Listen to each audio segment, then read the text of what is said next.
আরেকজন বাইরে হচ্ছে মিজানুর রহমান আহজারি, আছে কি নাই? তো মিজানুর রহমান আহজারি সে বক্তব্যের মধ্যে বলল সে নাকি মিশরের জাদুঘরের মধ্যে গিয়েছে যেখানে ফেরাউনের লাশ রাখা আছে। ওই মিশরের জাদুঘরের মধ্যে সে নাকি ফেরাউনের লাশ দেখতে গেল। সে বলছে আমি যাওয়ার পরে সেখানে বলছি ফেরাউন কে চাচা কেমন আছেন? ফেরাউনের চারদিক দিয়ে আমি ঘুরলাম, এমনি রয়েছে এমনি। আমি কই ফেরাউন চাচা কেমন আছো? চাচা কারে দেখছে দেখছেন নি? হ্যাঁ, আমরা গরিবে নামাজকে বাবা বললে তোদের জলে, খাজা বাবা বললে তোদের জলে, আর তুই ফের অনুদের চাচার ইতিহাস দুনিয়া থেকে মানুষ শুরু গেছে নি, তুই আর মানুষ পাস না। তা আমি ওই দিন কোথায় বলছিলাম যার চাচা ফেরাউন সেই তো মালাউনি হবে। কথা বলেন ঠিক না বে ঠিক?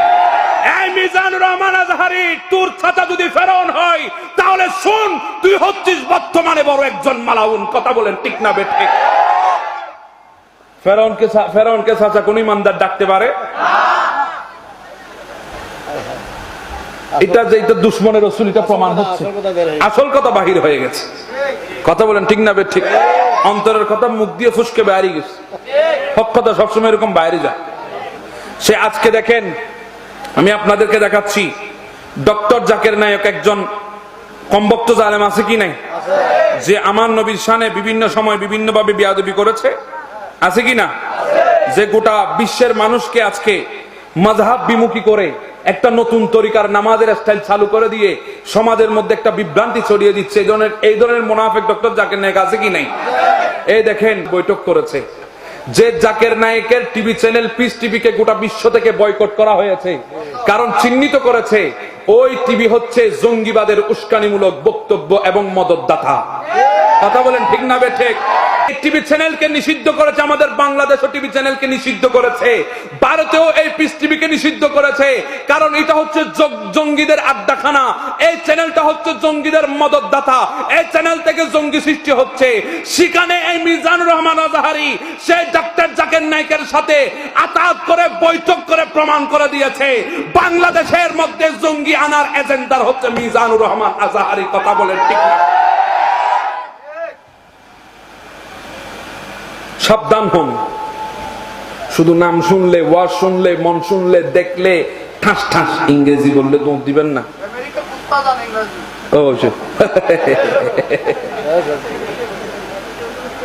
ইংরেজি জানলে সে বড় বক্তা নয়, ভেতরে ঈমান ঠিক থাকতে হবে। বড় আফসোস লাগে আমাদের কিছু যুবক ভাইয়েরা ভুল বুঝে আমাকে ফোন করে হুমকি দিচ্ছেন।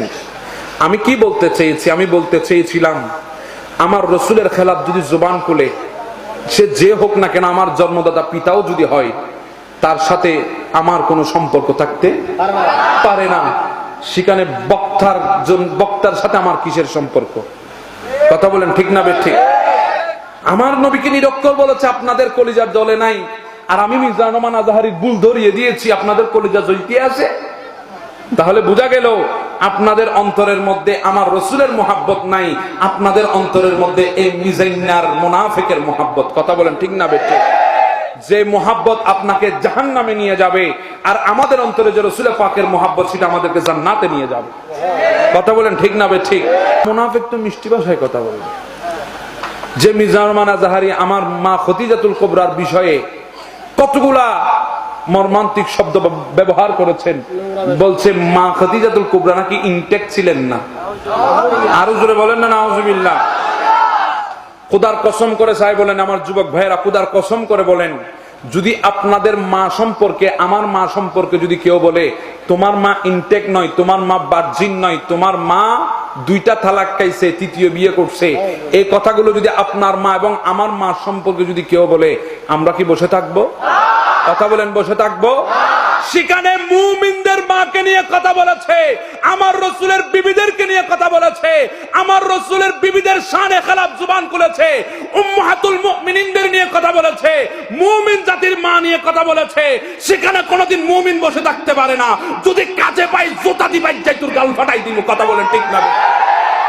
নারে তাকবীর, নারে রিসালাত, নারে গাউসিয়া, আহলে সুন্নাত ওয়াল জামাত।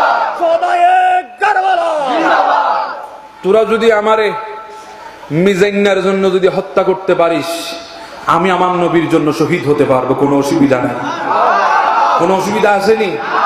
আল্লামা ফারুকীকে শহীদ করেছ, আল্লামা ফারুকী শাহাদাত বরণ করেছেন, ঈমান তো বিক্রি করেনি, আজকে দামি হয়ে গেছে। কথা বলে ঠিক না ঠিক? আল্লামা ফারুকীর সাথে কারো রক্তের সম্পর্ক নাই। ফারুকীর শ্বশুর বাড়ি আজকের এই লাখেরা পুল কোথাও নাই। শাশুর শ্বশুর বাড়ি নাই, বাপের বাড়ি নাই, দাদার বাড়ি নাই, নানার বাড়ি নাই, কিছুই নাই। এরপর ফারুকীর কথা বললে চোখ থেকে জল বাহির হয় কেন? বলে ফারুকীর সাথে আমাদের সম্পর্ক ঈমানের। কথা বলেন ঠিক না ঠিক? ফারুকী শহীদ হয়েছে, কিন্তু জিন্দা থাকবে কিয়ামত পর্যন্ত ইমানদারের সিনার মধ্যে, ফারুকীকে স্মরণ করতে থাকবে।